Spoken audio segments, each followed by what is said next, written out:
700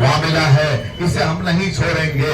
قتل کرنے کے بعد ان کے جسم کو نیچے گرا دیا جائے گا، اور رہ گیا سوال جواب کا، تو وہ بھی ہم کرنے والے نہیں ہیں۔ غرضے کے یہ عبید اللہ ابن زیاد آپ کی باتوں کو قبول کرنے کے لیے تیار نہیں ہوا، اور آخرکار حضرت مسلم بن عقیل کو چھت پہ لے جا کر آپ کو شہید کیا گیا، اور شہید کرنے کے ساتھ آپ کے جسم کو، آپ کے سر کو نیچے گرا دیا گیا۔ انا للہ و انا الیہ راجعون۔ اس بے دردی کے ساتھ آپ کو شہید کیا گیا۔ یاد رہے قیامت کے روز اس کا حساب دینا پڑے گا۔ حضرت مسلم بن عقیل تو اللہ کے پیارے ہو گئے۔ یاد رکھیے آپ کے 2 بچے بھی وہاں کوفہ کے اندر موجود تھے۔ جس وقت یہ معاملہ طول پکڑ رہا تھا تو آپ نے قاضی شریح کے یہاں اپنے دونوں بچوں کو محفوظ کر دیا تھا۔ قاضی شریح یہ بھی محب اہل بیت۔ قاضی شریح کو تو پتا چلا کہ عبید اللہ ابن زیاد نے اعلان کر دیا ہے کہ مسلم بن عقیل کے بچے کوفہ کے اندر موجود ہیں، اس لیے جسے ملے وہ ہمارے پاس لا کے حاضر کر دے۔ قاضی شریح اپنے گھر ان بچوں کی دیکھ بھال کرتے رہے، اور سوچا کہ کتنے دن تک رکھوں گا، اس لیے اپنے بیٹے اسد سے کہا، بیٹا یاد رکھو، ان بچوں کو لے کے جاؤ باب العراقیین کے پاس جانا، وہاں سے قافلہ مدینہ شریف جانے والا ہے، ان بچوں کو وہاں لے جاؤ، اسی قافلے میں شامل کر دو، یہ بچے اسی قافلے کے ساتھ مدینہ چلے جائیں گے۔ آپ نے اپنے بیٹے کو بھیج دیا۔ ان کا بیٹا ان بچوں کو ساتھ میں لے کر باب العراقیین جب پہنچا تو دیکھا وہ قافلہ جا چکا تھا، پھر بھی وہ بچہ، وہ بیٹا قاضی شریح کا ان دونوں شہزادوں کو لے کر بڑی تیزی کے ساتھ آگے بڑھتا رہا، تیزی کے ساتھ آگے بڑھتا رہا۔ کچھ دور گیا تو دیکھا وہ قافلے کی گرد اڑتی نظر آئی، کہا دیکھو یہ قافلہ جا رہا ہے، آپ لوگ اسی قافلے کے پیچھے ہو لو، ان کے ساتھ ہو لو، ان کے ساتھ چلے جاؤ۔ یہ کہا اور کہنے کے بعد ان دونوں بچوں نے چلنا تو شروع کیا، لیکن یاد رہے مشیت یزدی یہ کہہ رہی تھی تمہیں مدینہ نہیں جانا ہے، تمہیں کوفہ ہی میں رہنا ہے۔ اس لیے یہ دونوں شہزادے چلتے چلتے راستہ بھٹک گئے۔ آخرکار عبید اللہ ابن زیاد کے سپاہیوں نے گرفتار کر لیا ان بچوں کو، اور پھر لا کر کے مشکور نامی داروغہ کے حوالے کیا، کہا ان بچوں کو اپنے پاس محفوظ رکھو۔ مشکور نامی داروغہ یہ بھی محب اہل بیت، یہ بھی محب اہل بیت۔ توجہ کے ساتھ میری بات سنیے ورنہ پھر آپ کو لطف نہیں آئے گا۔ مشکور نامی داروغہ کے حوالے جب بچوں کو کیا گیا، انہوں نے بھی ان دونوں شہزادوں کو لے کے آئے گھر، نہلایا دھلایا، کپڑے وغیرہ پہنایا، کھانا کھلایا۔ کھانا کھلانے کے بعد ان دونوں بچوں کو لے کر کے آگے بڑھے، مقام قادسیہ پہ لے کے گئے۔ وہاں جانے کے بعد آپ نے فرمایا اے شہزادوں آگے بڑھو، دیکھو مقام قادسیہ پر جب پہنچ جانا، وہاں کا جو کوتوال ہے یہ میری انگوٹھی اسے دکھانا، وہ میرا بھائی ہے، جب وہاں پہنچ جاؤ گے تو کوتوال آپ لوگوں کو بحفاظت مدینہ منورہ پہنچا دے گا۔ یہ بچے چلتے رہے، آخرکار یہاں بھی راستہ بھٹک گئے، رات بھر چلتے رہے۔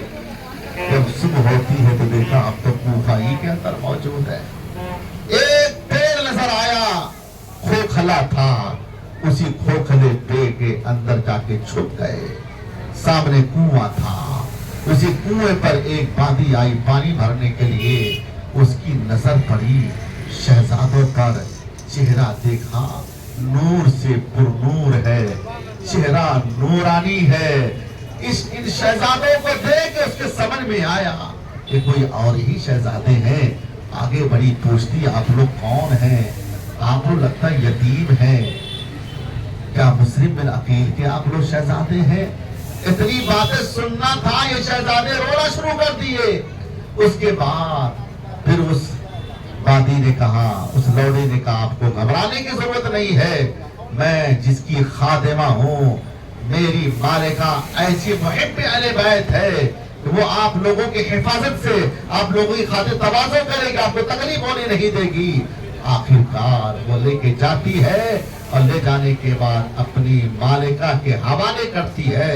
مالکہ نے جب سنا وہ خوش ہو جاتی ہے، ان بچوں کو محفوظ کمرے میں رکھا، ان کو کھلایا پلایا اور رات میں سلایا، کہا آپ لوگ آرام سے سوتے رہیں، آپ کو کوئی تکلیف کی ضرورت نہیں ہے، آپ کے لیے کوئی پریشانی نہیں ہوگی، آپ کی حفاظت ہوتی رہے گی۔ ان بچوں نے جب رات میں سویا تو بڑے بھائی نے دیکھا کہ خواب دیکھا، اور جیسے ہی خواب دیکھا آنکھ کھل گئی، آنکھ کھلی تو چھوٹے بھائی کو جگایا، کہا بھائی ہماری شہادت اب قریب ہے۔ چھوٹے بھائی نے کہا بڑے بھائی میں بھی وہی خواب دیکھ رہا تھا، کیا دیکھ رہے تھے؟ کہا دیکھ رہا تھا مصطفیٰ جان رحمت تشریف لائے ہیں، مولا علی تشریف لائے ہیں، سیدہ فاطمہ زہرا تشریف لائی ہیں، اور ہمارے ابو جان بھی آئے ہیں۔ آقا نے ارشاد فرمایا اے مسلم بن عقیل تم چلے آئے ہو، اپنے بچوں کو چھوڑ دیے ہو۔ انہوں نے کہا یا رسول اللہ وہ بھی بہت جلد آنے والے ہیں، ہم کو سمجھ میں آ گیا کہ ہمارا بھی وقت بہت قریب ہے۔ آخر کار یہ بچے دوسرے سے مل کے آواز سے رونا شروع کرتے ہیں، جب آواز گونجتی ہے تو وہ اس گھر کا جو مالک تھا اس کا نام حارث ہے، وہ دن بھر تلاش کرتا رہا۔ اس نے سنا کہ مشکور نامی داروغہ نے مسلم بن عقیل کے بچوں کو رہا کر دیا ہے۔ عبید اللہ ابن زیاد نے اعلان کیا کہ جو کوئی ان بچوں کو گرفتار کر کے لائے گا اس کو انعام سے نوازا جائے گا۔ آخر کار یہ اسی انعام کی لالچ میں دن بھر دوڑتا رہا، جوتا ٹوٹ گیا، گھوڑا مر گیا، اسی تلاش میں کچھ حاصل نہ ہوا۔ جب گھر آیا، آنے کے بعد بیوی سے کھانا مانگا، کھانا کھایا، سویا، سونے کے بعد جب رات کے سناٹے میں ان بچوں کے رونے کی آواز سنائی دی تو یہ کہتا ہے بیوی سے کہاں سے بچوں کے رونے کی آواز آ رہی ہے؟ بیوی نے کہا سو جاؤ، ایسی آواز آ رہی ہے۔ آخر کار یہ نہیں مانتا ہے، بیوی کی بات کو سننے کے باوجود نہیں مانا، پھر آواز بلند ہوتی ہے، چراغ روشن کیا، چراغ جلایا، اور جلانے کے بعد اندر جا کر کے دیکھا دونوں بچے روتے روتے نڈھال ہو چکے تھے۔ پوچھا تم کون ہو؟ انہوں نے سمجھا کہ جیسے اس گھر کی خاتون ہماری چاہنے والی محب اہل بیت ہے، اس گھر کا یہ آدمی بھی محب اہل بیت ہوگا، اسی لیے آسانی کے ساتھ بلا چوچرا کے بتا دیا کہ ہم مسلم بن عقیل کے شہزادے ہیں۔ اتنا سننا تھا، مارنا شروع کر دیتا ہے، کہتا ہے تم ظالم ہو، ہمارے گھر کے اندر موجود ہو اور ہم تمہیں تلاش کرتے پھر رہے تھے، ہمارا گھوڑا بھی مر گیا، ہم تھک کے چور ہو گئے اور تم ہمارے ہی گھر میں ہو۔ جتنا ہو سکا مارا، جب زیادہ مارنا شروع کیا تو بیوی پہنچ جاتی ہے اور کہتی ہے میں ہاتھ جوڑتی ہوں، خدارا آگے بڑھو، ان بچوں کو تکلیفیں مت پہنچاؤ، ان بچوں کو نہ مارو، ان کا کوئی قصور نہیں ہے۔ آخر کار وہ ان شہزادوں کے زلفوں کو باندھتا ایک دوسرے سے، اور باندھنے کے بعد جیسے کوئی سامان باندھے اس طریقے سے بچوں کو رسی سے باندھا، اور باندھنے کے بعد کہا صبح کو تمہاری ہم خیریت لیں گے، یا آنے کے بعد سو گیا۔ صبح ہوتی ہے، تلوار نکالتا ہے اور لینے کے بعد آگے بڑھا کے مار دو، بیوی پہنچ جاتی ہے، خبردار ایسا نہ کرو۔ آخر کار ان بچوں کو گھسیٹتے ہوئے اپنے گھوڑے پر سوار کرتا ہے اور لے کر کے چلنے کی کوشش کرتا ہے۔ بیوی آر بنتی ہے لیکن بات سننے کے تیار نہیں۔ آخر کار دریائے فرات کے قریب پہنچا دیا، وہاں جانے کے بعد ان بچوں کو مارا پیٹا، بیوی کو رہ نہ گیا، یہ بھی ہانپتے کانپتے پہنچ جاتی ہے، اور پہنچنے کے بعد کہتی ہے خدا را ان بچوں کو چھوڑ دو، اپنی عاقبت برباد نہ کرو، اپنی آخرت کو تباہ نہ کرو، ان بچوں کو چھوڑ دو، معصوم بچے ہیں، یہ چھوٹے چھوٹے بچے تمہارا کیا انہوں نے بگاڑ کے رکھا رکھا ہے اپنی زبان میں بولتی رہی، لیکن یہ اس کے اوپر شیطان مسلط ہو چکا تھا، اس لیے حارث نے اپنی بیوی کی بات ایک نہ مانی، آخرکار اسے جھٹکا دیا، اس نے وار کیا، وہ گرتی ہے، ٹکرا جاتی ہے، خون کے فوارے بہ نکلتے ہیں، وہ بے ہوش پڑ جاتی ہے۔ اس کے بعد اس نے بڑے بڑے بچے کو مارنے کی کوشش کیا، بڑے بھائی نے کہا، چھوٹے بھائی نے کہا ہم کو مارو، اس لیے کہ میرے سامنے میں اپنے بڑے بھائی کی لاش کو تڑپتا کیسے دیکھوں گا۔ بڑے بھائی نے کہا نہیں مجھے پہلے مارو، میں اپنے سامنے چھوٹے بھائی کی لاش کو کیسے تڑپتے دیکھوں گا۔ آخرکار وہ دونوں باتیں کرتے رہے۔ اس خبیث لعین حارث نے دونوں ننھی جانوں پر تلوار چلا دیا۔ یہ دونوں ننھے بچے اللہ کے پیارے ہو گئے۔ انا للہ و انا الیہ راجعون۔ یاد رہے اب یہ شہید کرنے کے بعد لاش کو تو دریائے فرات میں ڈال دیا اور سر کو توبڑے میں رکھا، اور رکھنے کے بعد لے کے چلا عبید اللہ ابن زیاد کے پاس کہ مجھے آج انعام ملے گا۔ عبید اللہ ابن زیاد کے پاس جب پہنچا، پہنچنے کے بعد عبید اللہ ابن زیاد نے کہا کیسے آنا ہوا؟ کہا آپ کے دشمن کا سر لے کے آیا ہوں۔ کہا میرا کون دشمن ہے؟ کہا مسلم بن عقیل کے شہزادے۔ کہا وہ میرے دشمن نہیں ہیں، وہ میرے دشمن نہیں ہیں۔ ارے میں نے تو یزید کو لکھ بھیجا ہے، وہ دونوں گرفتار ہو چکے ہیں، اگر اس نے مانگ لیا طلب کر لیا تو میں کیا جواب دوں گا؟ تم نے یہ کیا کیا ہے؟ فوری طور پر مقاتل کو حکم دیا عبید اللہ بن زیاد نے، اے مقاتل تلوار اٹھا اس کی گردن مار دے۔ جانتے کیا ہوا؟ حارث کا انجام نہ خدا ہی ملا، نہ وصال صنم، نہ ادھر کے رہے نہ ادھر کے رہے، خسرت دنیا والآخرہ کا یہ مستاق بن گیا۔ نہ دنیا ملی نہ آخرت، کچھ بھی نہیں پایا، لا حاصل ہوا۔ ظالموں کا یہی انجام ہوتا ہے۔ اس لیے یاد رکھیے مسلم بن عقیل اور ان کے شہزادے، ان تینوں حضرات نے اپنی شہادت پیش کر کے دنیا والوں کو بتا دیا کہ ہم سب آل نبی ہیں، اور آل نبی اسلام کی آبرو کے لیے، اسلام کے تحفظ کے لیے اپنی جانیں تو دے سکتے ہیں، لیکن دین پر آنچ آنے نہیں دیں۔ سبحان اللہ، سبحان اللہ۔ انشاءاللہ اس کے بعد کا مزید جو واقعہ ہے، مشہور نامی داروغہ ہانی بن عروہ کو بھی شہید کیا گیا، اور اس طرح شہید کیا گیا کہ سرے بازار ہانی بن عروہ کو لے جا کے شہید کیا گیا۔ ہانی بن عروہ کہتے رہے ہے کوئی میری مدد کرنے والا، کوئی آگے نہیں آیا۔ آخرکار ہانی بن عروہ کو بھی شہید کیا گیا۔ انشاءاللہ مشکور نامی داروغہ کے ساتھ جو انجام ہوتا ہے کل انشاءاللہ بیان کروں گا۔ اللہ تعالیٰ کی بارگاہ میں دعا کرتا ہوں مولا کریم ہماری حاضری کو اپنی بارگاہ میں قبول فرمائے۔ حضرت مسلم بن عقیل ان کے شہزادوں کے صدقے میں یا اللہ ہم سب کی تمام تکلیفیں دور فرمائے، تمام پریشانیاں دور فرمائے۔ وآخر دعوانا ان الحمدللہ رب العالمین، استغفر اللہ ربی من کل ذنب واتوب الیہ۔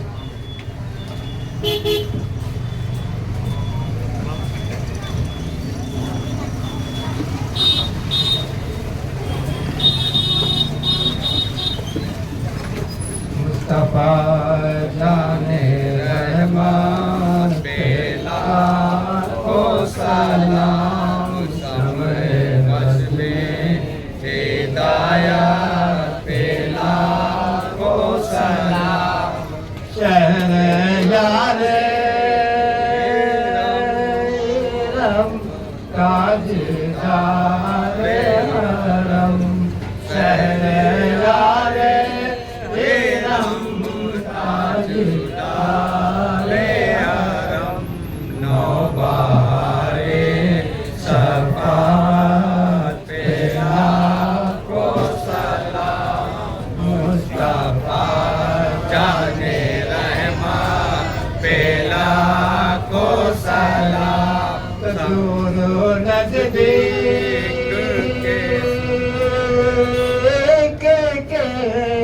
سننے والے وہ کون دور نزدیک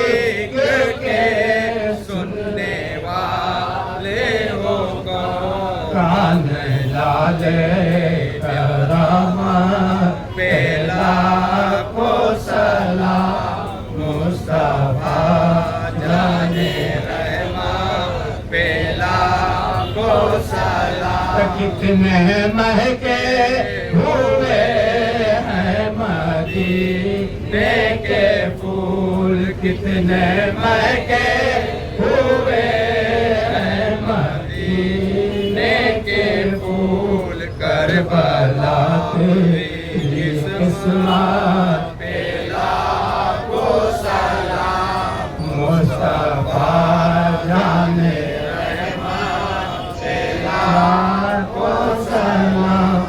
ڈال دی قلب میں عظمت مصطفیٰ ڈال دی قلب میں عظمت مصطفیٰ سیدی اعلی حضرت تیرا کو سلام مصطفیٰ جانے رحمت تیرا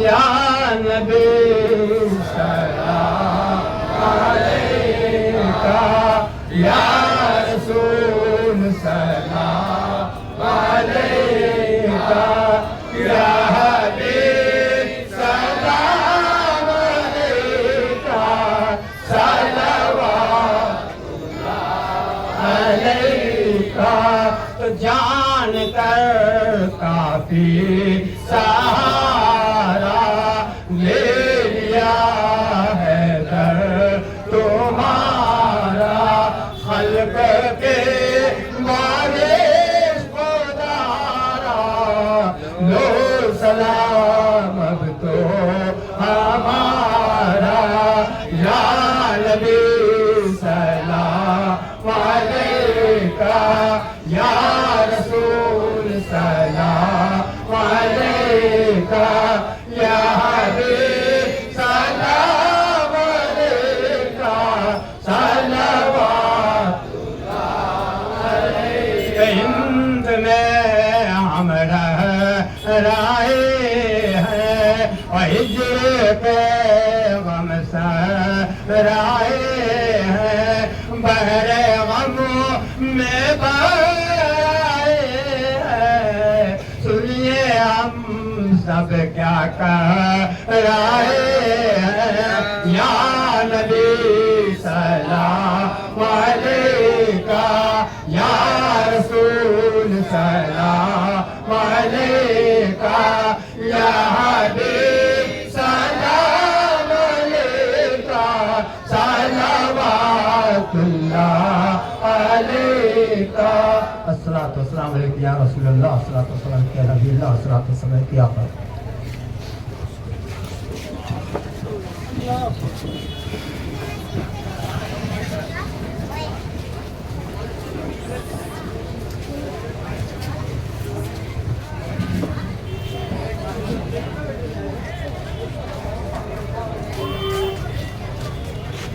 آپ حضرات 3 بار دولہ شریف ایک بار سورہ فاتحہ پڑھ لیجیے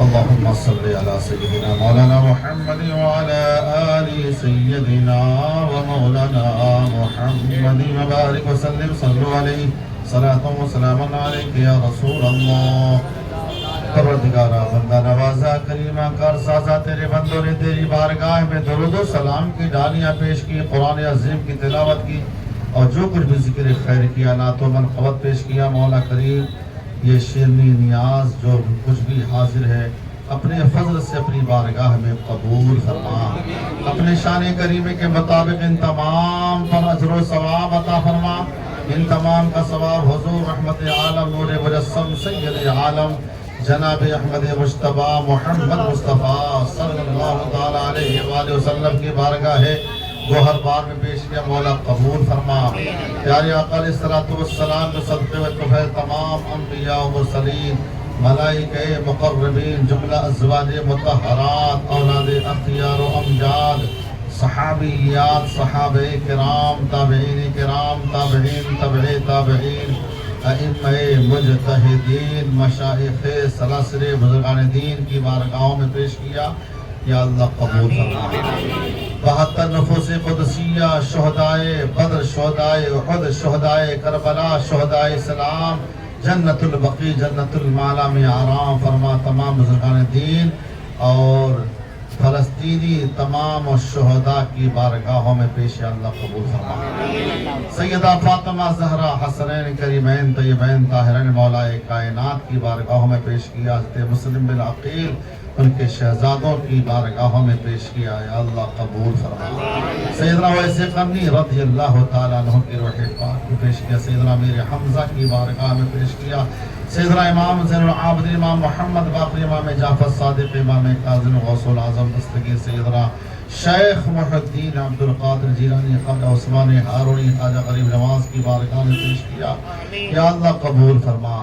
تمام خواجگان کی بارگاہوں میں پیش کیا. یا اللہ تمام اولیاء کاملین بزرگان دین کی بارگاہوں میں پیش کیا. یا اللہ قبول فرما. جمیع مومنین، مومنات، مسلمین و مسلمات ارواح پاک کو پیش کیا. یا اللہ قبول فرما. مولا کریم ہم میں جو بیمار ہیں ان کو شفا عطا فرما، اور جو مرحومین مومنین ہیں یا اللہ سب کی مغفرت فرما. مرحوم شمیم بانو، مرحومہ شمیم بانو، مرحومہ شمس الدین انصاری کے مغفرت فرما، ان کے درجات کو بلند فرما. اور محترمہ زرینہ بانو بیمار ہیں، مولا کریم امام عالی مقام کے صدقے میں انہیں شفائے کامل و عاجل عطا فرما، صحت تام عطا فرما. ہماری جتنی بھی بہنیں، مائیں، بچے بچیاں، بزرگ بیمار ہیں، مولا کریم سب کو صحت و توانائی عطا فرما، سب کو شفائے کامل و عاجل عطا فرما. امام علی مقام کا صدقہ عطا فرما. یا اللہ شہدائے کربلا کا صدقہ عطا فرما دے. یا اللہ ہم تو گنہگار ہیں، گناہوں میں ڈوبے ہوئے ہیں. مولا کریم اپنے فضل سے اپنی بارگاہ میں ہماری خطاؤں کو معاف فرما دے. ہم سب کو بخشش کا پروانہ عطا فرما دے. یا الہ العالمین اس محفل کے سجانے میں جن جن حضرات نے دامے، درمے، قدمے، سخنے جس طرح سے تعاون کیا، مولا کریم سب کو جزائے خیر عطا فرما، سب کو دارین کی نعمتوں سے مالا مال فرما. اعلیٰ حضرت نوجوان کمیٹی کے جتنے بھی ممبران اراکین ہیں اور یہاں جتنے بھی حضرات حاضر ہیں، مولا کریم سب کی تمام نیک جائز تمناؤں کو پوری فرما دے. یا اللہ سب کی جائز تمنائیں پوری فرما. مولا کریم ہم سب پہ فضل فرما، ہمارے گھروں میں خیر و برکت نازل فرما. دکان میں، مکان میں، عمر میں، رزق میں خوب خوب برکتیں عطا فرما. ہم سب کو خوشحالی کی زندگی عطا فرما. ذلت و رسوائیوں سے بچا، تنگ دستی سے بچا.